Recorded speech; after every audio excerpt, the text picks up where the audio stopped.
Hare Krishna, Hare Krishna. everyone, welcome. I'm really glad to see you all.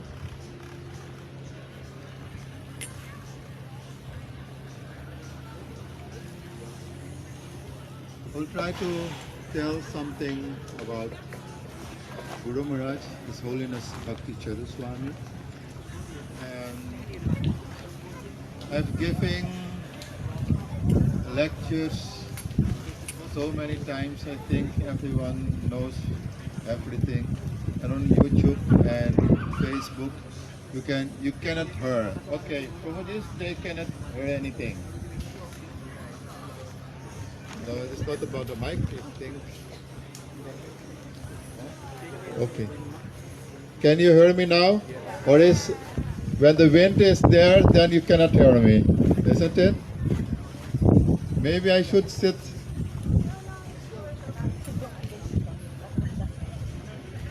Okay, if you cannot hear me, let me know. Then maybe I should sit there and then you can hear me. Because the wind is coming from that side. Now it's good. Okay. Namo Om Vishnu Padaya Krishna Prasthaya Bhutale Srimati Bhakti Charu Swami Niti Namine. Namo Om Vishnu Padaya Krishna Prasthaya Bhutale Srimati Bhakti Vedanta Swami Niti Namine. Namaste Saraswati Deve Gauravani Pracharine Nirvisesa Sunyavadi Paschatya Satarine. Om Ajnanatimirandhasya Jnananjana Salakaya Chakshurunmilitam Yena Tasmai Shri Guruve Namaha. Hare Krishna, Krishna Krishna, Hare Hare, Hare Rama, Rama Rama, Hare Hare.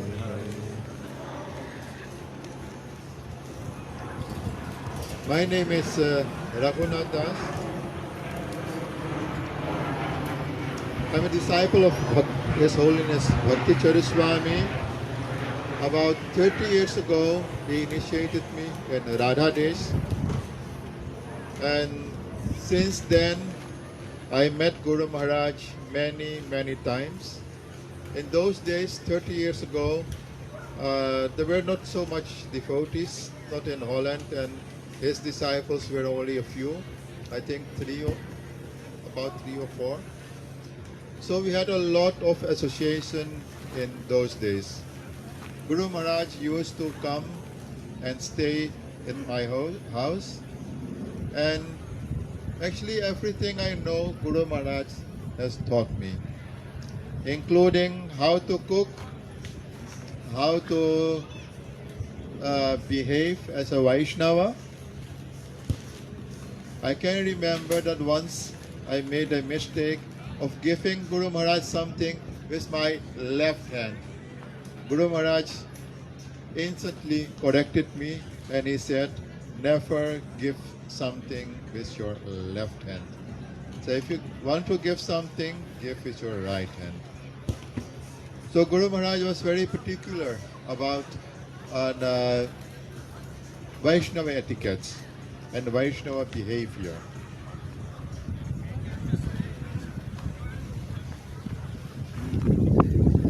As you know, Guru Maharaj was an intimate servant of Srila Prabhupada.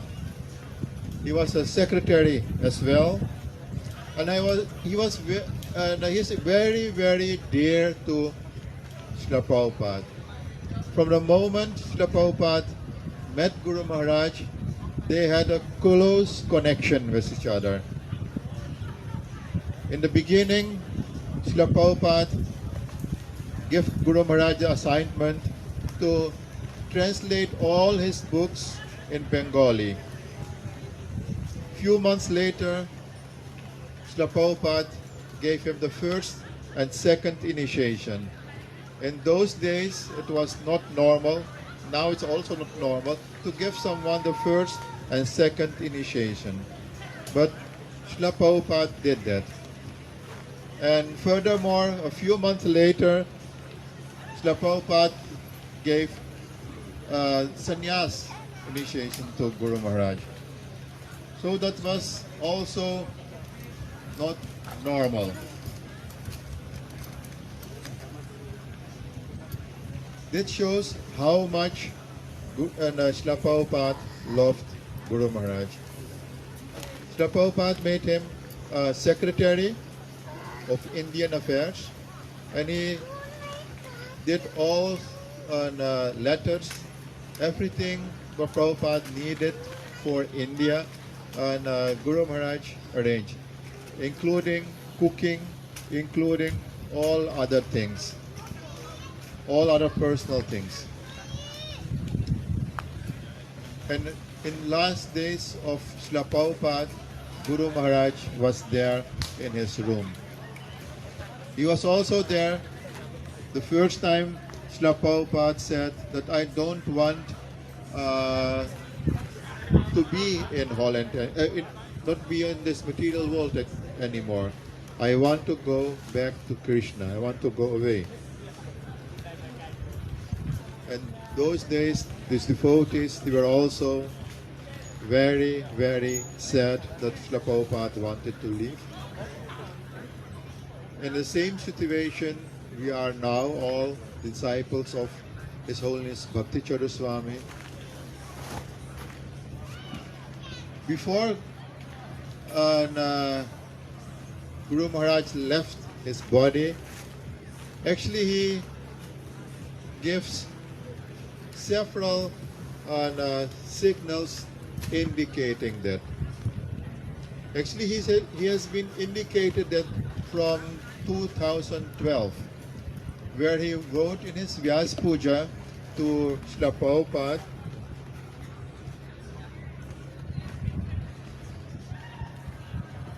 he stated that he has done everything what Prabhupada wanted. He said, please, so many of your disciples you have called back. Please call me back also.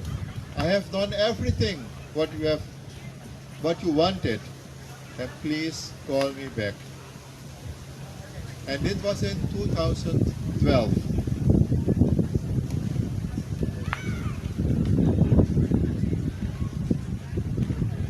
Guru Maharaj was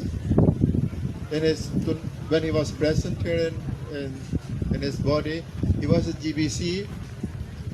He has a very nice project in Ujjain, which he built it in 1 year.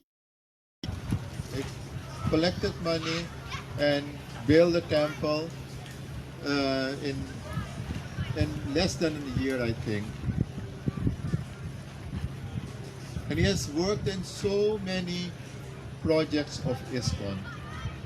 When there was a major problem, they called Guru Maharaj, because his perfect behavior, and he knew how to deal with devotees, how to please them, and how to get them aligned towards Krishna, towards Srila Prabhupada.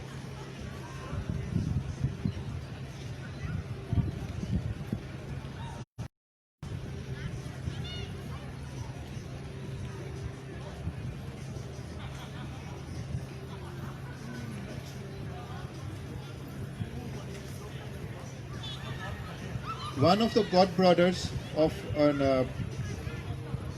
His Holiness Bhakti Charu Swami, he wrote a little glorification, actually a big glorification, but I have taken 3 little points. For His Holiness Bhakti Charu Swami, taking care of ISKCON was like taking care of Srila Prabhupada's body. For him, it was non-different. His Holiness Bhakti Charu Swami is truly compassionate, merciful, illustrious Vaishnava. He dedicated his body, mind, soul in service of Srila Prabhupada. And that is what Guru Maharaj was. He was a very, very dedicated person. ISKCON was truly like Prabhupada's body, and he worked almost day and night for ISKCON. Like Prabhupada, Guru Maharaj used to sleep a very little. He used to work for ISKCON, and he used to chant almost entire day. In the night, he would get up and chant.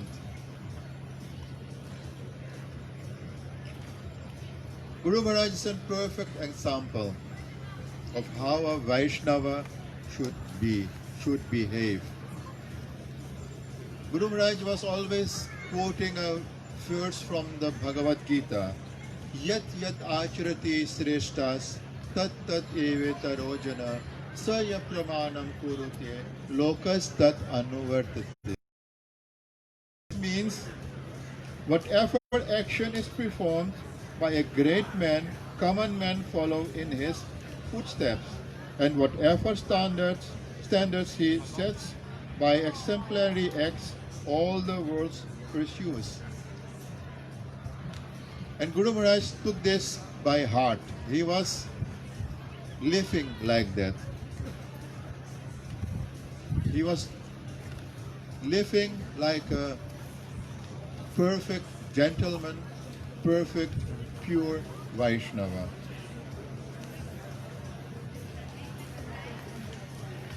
In 30 years, I have seen Guru Maharaj displaying many, many nice qualities. And in all those years, and he gave me many nice instructions that can lead you to Srila Prabhupada and lead you to Lord Krishna.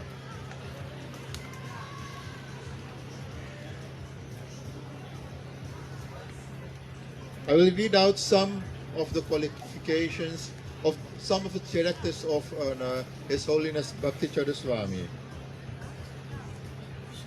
His only goal is to please Guru and Krishna.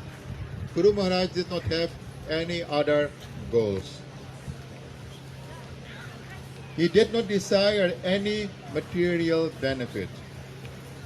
He dedicated body, mind, and words to Srila Prabhupada and Krishna. His life was a dedication to Srila Prabhupada. He was complete surrendered to Lord Krishna.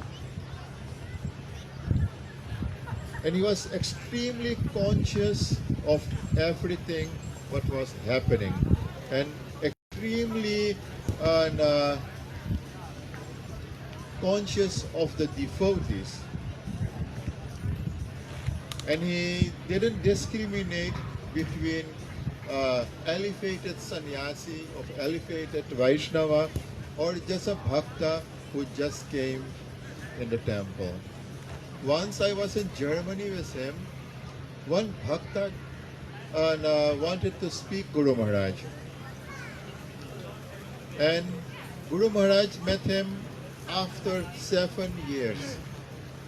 And after 7 years, he started a conversation where he was ended 7 years ago. So that means Guru Maharaj remembered what he spoke 7 years ago, and from there he went further. So we can see that how Guru Maharaj is. He's very, very personal. People tend to forget if someone is not so important. But we see that Guru Maharaj remembered something what the bhakta spoke with him. He was very big scholar and a humble devotee. He worked tireless in preaching. He was actually always preaching. If he didn't speak about Krishna or Prabhupada, then he preached through his action, through his behavior. He was aristocratic, grave, and very, very serious and merciful. When I did something wrong, sometimes was angry, and then he said, Raghunath, sorry. Like Prabhupada did with him. Once Guru Maharaj was serving Prabhupada, and he was not on time. He's supposed to make some fruit juice, and he was busy making the fruit juice in the kitchen, and it looked like that Prabhupada was impatient. Prabhupada used to ring a bell, and that the devotee should come in his room to see what Prabhupada wanted. And Prabhupada was just ringing and ringing because he wanted his fruit juice. And then when Guru Maharaj finally came to Srila Prabhupada with the fruit juice, Prabhupada got very, very angry. He said, I don't want this fruit juice. Take it away. Guru Maharaj stood there with the fruit juice. He did not know what to do. Should you do what the Guru says and go back to the kitchen, or should you stay there and give it to the Guru? Guru Maharaj thought it is better to stand. And little steps he went closer to Srila Prabhupada and stood like this with the plate, with the juice. Then Prabhupada took this juice and he drank that. And then Guru Maharaj thought, I forgot the napkin, because when Prabhupada drank something, he used wipe his mouth. He ran to the kitchen and brought the napkin. And then he went back to the kitchen. And then Srila Prabhupada again called him. And when he came back, Prabhupada said to him, so nice are you serving me. You do everything what I want. And look what I am doing. I'm just yelling to you. He said, please excuse me. You see, I'm becoming old. And when you are old, you become impatient and become like that. And then Guru Maharaj, he began to cry. He said, Prabhupada, don't speak like this. You are our heart and soul. I think everyone's Guru is like his heart and soul. With Bhakti Charu Swami leaving his body, we also feel like that. When I heard this, I was driving a car, and it seems the time stood still and everything fake. I thought, what should I do now? What can I do? My Guru is not anymore here. Because when your Guru is there, you always know if there is something wrong, or if you have a question, you can always go to your Guru and he will sort it out. And now he is not in its physical body.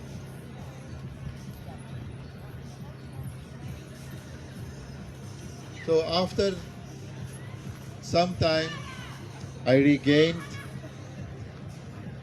consciousness again. I thought about what Guru Maharaj has taught me. He always said, you are not this body. The body is merely a vehicle, like a car. And you use it for Krishna, not for something else. Everything what we have is meant for using for Krishna. And that is what Guru Maharaj did. Whatever he had, he used for Krishna. And it is no secret that Guru Maharaj used to get huge amounts of donations. And all donations went to ISKCON and projects of ISKCON. I heard just recently that Guru Maharaj gave about $1 million to some project in America. So he was a really Vaishnava in heart and soul. Everything was just for Krishna's pleasure, just for the pleasure of his Guru. He was a perfect gentleman. He used to speak with everyone very gently. I don't remember seeing him become angry at someone else, except his disciples. Because his disciples, he wanted to teach. He wanted his disciples to become like him. And for that, sometimes chastisements is necessary.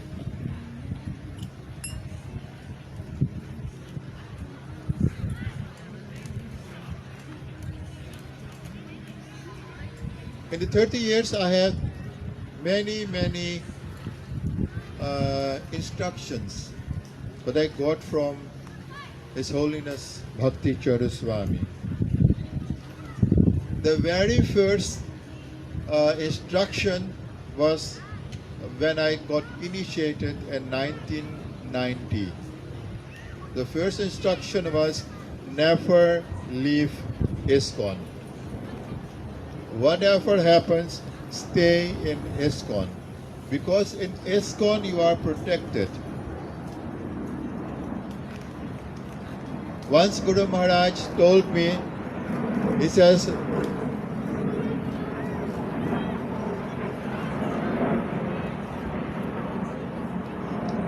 Guru Maharaj said, what do you think you can find outside of ISKCON what is not here already? He said, you can find everything. He said, do you think in other mats they don't fight? There are happening worse things outside of ISKCON. He said, just stay put. In ISKCON, you are protected by Prabhupada. And Prabhupada is the general, a Bhakti general of Chaitanya Mahaprabhu. And if the general is protecting you, nothing can happen. He said, ISKCON is Prabhupada's body. It is like a boat. If you sit in the boat, you will reach Krishna. That is guaranteed. And Prabhupada is the captain. And he knows how to go to Krishna. So stay in ISKCON. At one time I really wanted to go away from ISKCON. I thought devotees are not nice in ISKCON. Maybe as well they are nicer to me. Then I went to Guru Maharaj. He was in Mayapur that day, in those days. I bought a ticket and went straight to Mayapur. And about 15 minutes I was speaking about how bad the devotees were. And Guru Maharaj just said, and he didn't say anything. And after I was finished, Guru Maharaj asked me a question. He said, why did you come to ISKCON? For material benefits have position, have recognition? Or did you come to go to Krishna? If you came here to go to Krishna, then you stay here. If you came here for recognition or something else, you can find everywhere. The material world is full of facilities where you can get recognition, name, fame, everything. But no one will bring you to Krishna. So if you desire to go to Krishna, stay here. And these questions, this made me realize why I came to Krishna. He said, if you want to please Krishna, help devotees, serve the devotees. It doesn't matter what they do. It is your interest in helping others. I remember when I wanted to start a Namhata, I went to Guru Maharaj for his permission. Said, Guru Maharaj, I want to start a Namhata. Guru Maharaj looked at me. He said, if you want to start a Namhata, just remember this instruction. He said, everyone who comes to the Namhata is like children, your children. And you are like their father. And what does a father do? A father takes care of his children, no matter what the children does. They may do anything, but the father forgives them and take care of them. So, as a Namhata leader, you have the same responsibility of taking care of those who has sent by Krishna. Because no one comes to the temple without an invitation. No one comes to the Namhata without a personal invitation of Lord Krishna or Lord Chaitanya. They are sent by them. And when someone has come, he is a guest, is a personal guest of Lord Krishna. So treat him well. There are many, many more instructions he gave. As you know, Guru Maharaj wanted ISKCON to be very, very strong, because ISKCON has to be a foundation for those who wants to know who Krishna is and go back to Godhead for 10,000 years. And no matter what happens, ISKCON will stay for 10,000 years. And it will be our good fortune if we can contribute something to make ISKCON strong and to help others to recognize who Srila Prabhupada is and tell them about the spiritual father, Lord Krishna. I will stop here. There are many things more what I can say about His Holiness Bhakti Charu Swami, because 30 years is a lot of time, a lot of pastimes I witnessed, and maybe during Prasad we can talk more. I don't know if I can take questions or not. Yes, if there is one or two questions, I can take. It's clear? Okay, please become very, very fixed up. Guru Maharaj used to tell me whenever I asked him, Guru Maharaj, what can I do for you? And whenever I ask Guru Maharaj, what can I do for you? there was always one answer. He said, become a very good devotee. And he didn't ask anything at all. Hare Krishna. Thank you very much.